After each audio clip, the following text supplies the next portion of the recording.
Dear student, very good morning. Today class Zoology UNIT-16 Plant and Animal Hormone, அதாவது தாவரம் மற்றும் விலங்கு ஹார்மோன்கள். Then today new topic thyroid gland. Thyroid gland. The thyroid gland is composed of two distinct lobes laying one on either side of the trachea. Thyroid சுரப்பியானது மூச்சுக்குழலின் இருபுறமும் பக்கத்துக்கு ஒன்றாக இரண்டு கதுப்புகளாக அமைந்துள்ளது. Then the two lobes are connected by means of narrow band of this is known as the isthmus. இவ்விரண்டு கதுப்புகளும் isthmus என்னும் ஒரு மெல்லிய திசுக்கற்றையால் இணைக்கப்பட்டுள்ளது. This gland is composed of glandular follicles and covered by cubital epithelium. The follicles are is with colloid material called thyroglobulin.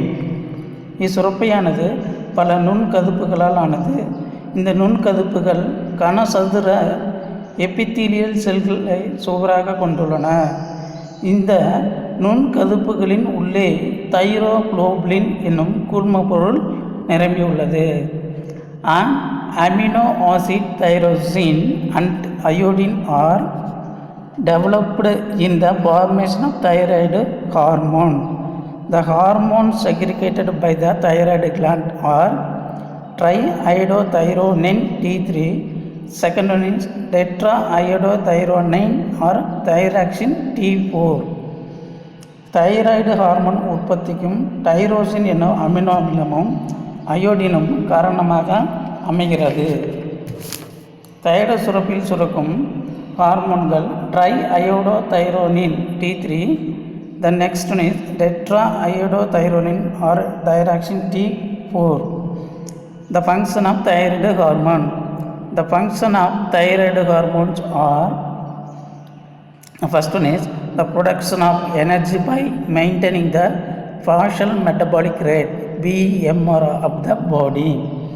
அடிப்படை வளர்சிதை மாற்ற வீதத்தை பராமரித்து ஆற்றலை உற்பத்தி செய்கிறது.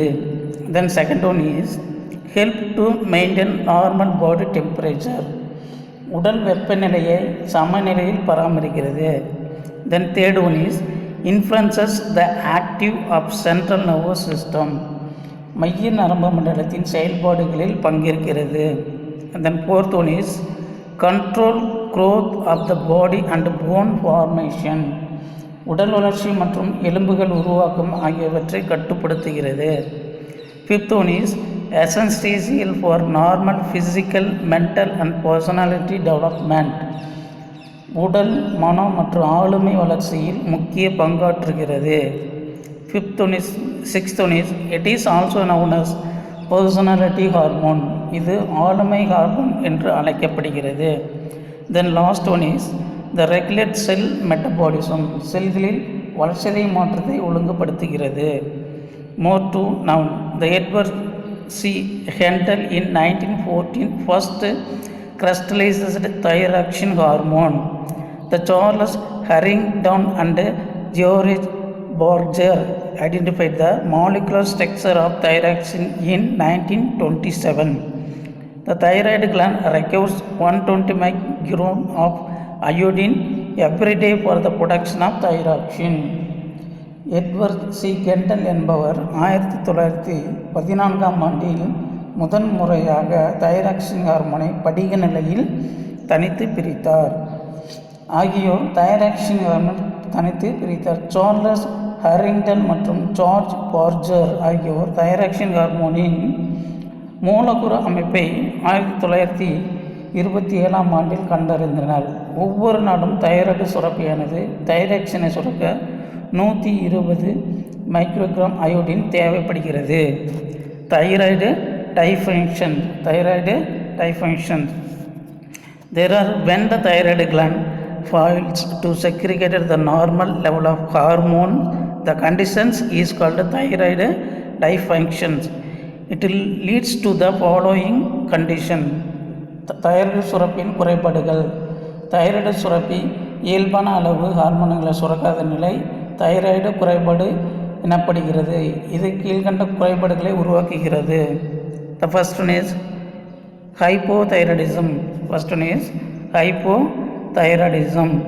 அதாவது the hypothyroidism, it is caused due to the decreased secretion of the thyroid hormone, the abnormal conditions of the simple goiter, cretinism and myxedema.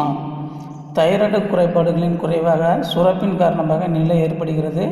எடுத்துக்காட்டாக காய்டர், கிரெட்டினிசம், மெக்சிடிமா ஆகியவை ஹைப்போதைராய்டிசத்தின் வெளிப்பாடுகள் ஆகும். Next one is function of hypothyroidism. The next one is goiter. The goiter, it is the cause due to the inadequate supply of iodine in our diet. This is commonly prevalent in Himalayan region due to the low level of iodine content in the soil. It leads to the enlargement of the thyroid gland, which produced as marked swelling in the neck, and it is called goiter. எளிய காய்டஸ் உணவில் தேவையான அளவு iodine இல்லாததால் ஏற்படுகிறது. பொதுவாக இது இமயமலை பகுதியில் வாழக்கூடிய மக்களுக்கு பெரும்பான்மையாக காய்டர் நோய் உருவாகுகிறது.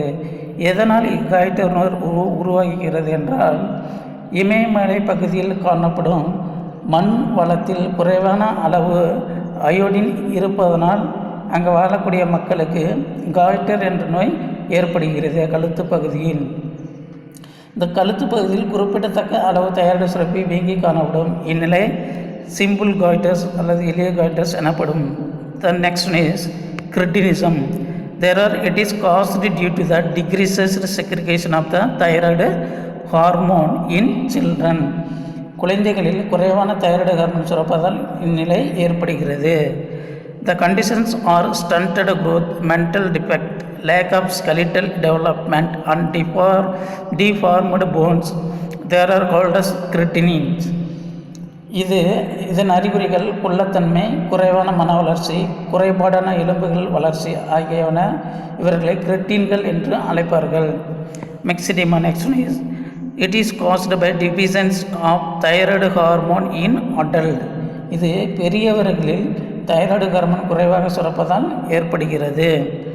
There are mentally slight increase in body weight, fullness of the face and hand, oedematous appearance. இதன் காரணமாக குறைவான மூளை செயல்பாடு, முகம் உப்பிய அல்லது வீங்கிய தோற்றம், உடல் எடை அதிகரிப்பு ஆகியவை தோன்றும். The next topic, hypothyroidism. It is caused due to the excess secretion of thyroid hormone, which leads to the grave disease. Thyroid ஹார்மோன்கள் அதிகமாக சுரப்பின் காரணமாக கிரேவின் நோய், அதாவது எக்ஸோதால்மிக் காய்டர் பெரியவர்களில் உண்டாகிறது. The symptoms are protrusion of the eyeballs, exophthalmia, increasing metabolic rate, high body temperature, profuse sweating, loss of body weight and nervousness. இதன் அறிகுறிகள் துருத்திய கண்கள், எக்ஸோப்தால்மிக் வளர்சிதை மாற்ற வீதம் அதிகரித்தல், மிகை உடல் வெப்பநிலை, மிகையாக உயர்த்தல், உடல் எடை குறைவு, நரம்பு தளர்ச்சி ஆகியவனை ஏற்படுகிறது. The next topic, parathyroid gland. The parathyroid gland are 4 small oval bodies that are situated on the posterior surface of the thyroid lobe. The chip cells of the gland are mainly considered with secretion of parathyroid hormone. Thyroid சுரப்பின் பின்புறத்தில் 4 சிறிய வட்ட வடிவிலான parathyroid சுரப்பி அமைந்துள்ளன. இச்சுரப்பியின் முதன்மை செல்கள் Bharat hormone என்னும் ஹார்மோனை சுரக்கின்றன. Function of Parath hormone.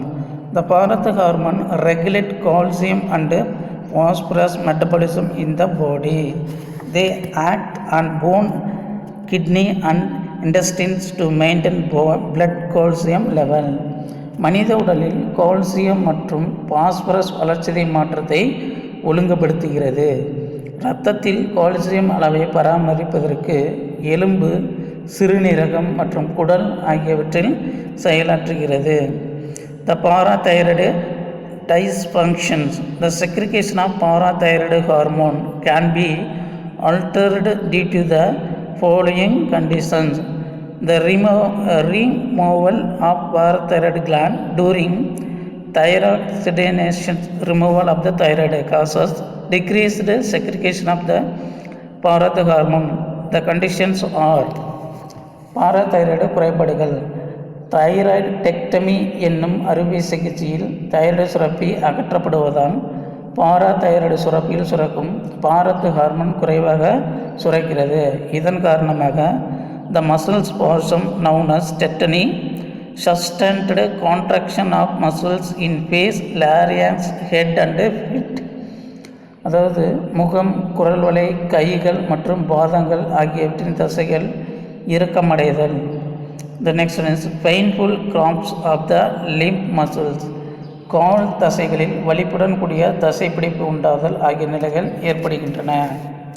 The next new topic, pancreas is islets of Langerhans. The pancreas is an elongated yellow whisk gland situated in the loop of stomach and duodenum. கணையம் இரைப்பைக்கும் டியோடினத்திற்கும் இடையில் மஞ்சள் நிறத்தில் நீள்வாட்டத்தில் காணப்படும் ஒரு சுரப்பியாகும். It is exocrine and endocrine in nature. The exocrine pancreas segregates pancreatic juice which play a role in the digestion, while the endocrine portion is made up of islets of Langerhans. இது நாளமுள்ள மற்றும் நாளமில்லா சுரப்பியாக இரு வழிகளிலும் பணிபுரிகிறது. கணையத்தின் நாளமுள்ள பகுதி கணைய நீரை சுரக்கிறது. இது உணவு செரித்தலில் முக்கிய பங்காற்றுகிறது. நாளமில்லா சுரப்பி பகுதியானது லாங்கர்ஹான் திட்டுக்கள் காணப்படுகிறது. Do you know the human insulin was first discovered by Frederick Banting, Charles Best and McLaren in 1921? Insulin was first used in the treatment of diabetes on 11th January 1922. அதாவது மனித இன்சுலின் ஹார்மோன் 1921ஆம் ஆண்டில் ஃபெரெட்ரிக் bonding, Charles best மற்றும் McLeod ஆகியோரால் முதலில் கண்டறியப்பட்டது. 1922ஆம் ஆண்டு ஜனவரி 11ஆம் தேதி அன்று முதலில் நீரிழிவு நோயை குணப்படுத்துவதற்காக இன்சுலின் பயன்படுத்தப்பட்டது. Islets of Langerhans consist of two types of cells, namely alpha cells and beta cells. The alpha cells segregate glucagon and beta cells segregates insulin. Langerhan திட்டுக்கள் ஆல்பா செல்கள் மற்றும் பீட்டா செல்கள் என்னும் இரு வகை செல்களை கொண்டுள்ளன. ஆல்பா செல்கள் குளுக்கோகான் ஹார்மோன்களையும் பீட்டா செல்கள் insulin ஹார்மோனையும் சுரக்கின்றன. The functions of pancreatic hormone. கணைய ஹார்மோன்களின் பணிகள். A balance between insulin and glucagon production is necessary to maintain blood glucose concentration. இரத்தத்தில் குளுக்கோஸ் அளவை பராமரிப்பதற்கு இன்சுலின் குளுக்கோகான் சுரப்பினை சமநிலையில் நிலைநிறுத்துவது அவசியமாகிறது. The first one is the function of insulin. The insulin helps in the conversion of glucose into the glycogen, which is stored in liver and skeletal muscles. குளுக்கோஸை கிளைக்கோஜனாக மாற்றி கல்லீரலிலும் தசைகளிலும் சேமிக்க வைக்கிறது. The second one is it promotes the transport of glucose into the cells. செல்களுக்குள் glucose செல்வதை ஊக்குவிக்கிறது. The last one is it decreases the concentration of glucose in blood. இரத்தத்தில் glucose அளவை குறைக்கிறது. The next topic, glucagon. The glucagon helps in the breakdown of glycogen to glucose in the liver. Glucagon in the glucose in the liver first. அதாவது கல்லீரலில் கிளைக்கோஜனை குளுக்கோஸாக மாற்றமடைய உதவுகிறது. Second point, it increase blood glucose level. இரத்தத்தில் glucose அளவை அதிகரிக்கிறது. Diabetes mellitus. The deficiency of insulin causes diabetes mellitus. It is characterized by insulin சுரப்பில் குறைபாடு ஏற்படுவதால் உண்டாவது diabetes mellitus. இக்குறைபாட்டின் காரணமாக 5 பணிகள் நடைபெறுகிறது. The first one is increase in blood sugar level, hyperglycemia, இரத்த சர்க்கரை அளவு அதிகரித்தல், hyperglycemia. Second point, the excretion of excess glucose in the urine, glycosuria, சிறுநீரில் அதிகப்படியான குளுக்கோஸ் வெளியேறுவதால் glycosuria.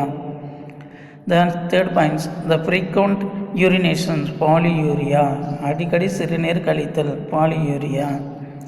The increased thirst, polytipsia, அடிக்கடி தாகம் எடுத்தல், polytipsia. Then last point, increase in appetite, polyphagia, அடிக்கடி பசி எடுத்தல், polyphagia போன்ற அறிகுறிகள் ஏற்படுகின்றன.